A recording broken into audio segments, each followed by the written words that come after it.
ganda na nilaro mo kanina. Ano lang masasabi mo sa pinakita mo kanina? Yun lang.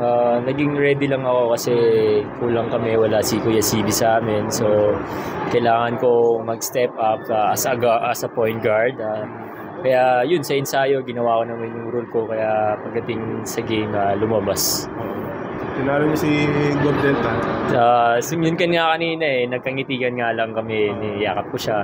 Boss, magandang laban yung sinabi ko yan. Congrats ka lang talaga. Kaya gumanon lang si boss sa akin.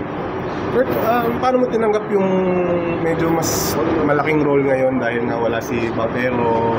Paano mo tinatanggap yung role? Yun nga. Nag-adjust ako sa mga kasama ko kasi mga veterano halos yun. Hindi naman ako nila iniwan, tinulungan nila ako. Kung may mali man ako, yun, gina-guide nila ako. Kaya patuloy pa rin ako sa trabaho yung ginagawa ko. Tinutulungan nila ako. Kaya yun, maganda yung pinapakita sa loob.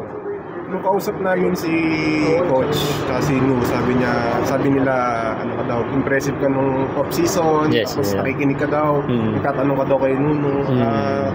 Ano mo lang masasabi mo dun sa ganung attitude mo? Ba't ganun ang attitude mo? Kasi sila yung nauna sa akin dito eh. Gusto ko rin na maging katulad sa kanila na dun, naging matagal sila dahil dito sa liga na to, dahil sa kanilang yun, kakayahan, attitude, tsaka yung paano umintindi ng mabilis matuto, ganun. Kaya lagi ko nagtatanong kung anong kulang ako kasi alam ko sa sarili ko, madami pa akong kulang eh. Alam ko last conference kasi may game kaya na Ginebra na kahit na fourth quarter nandun ka eh.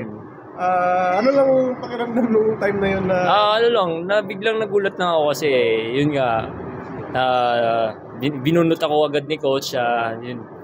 Tapos hindi naman binayaan. Pero sabi naman sa akin na always ready lang talaga kasi may mga chance na ganun. Okay. Thank you, Kurt.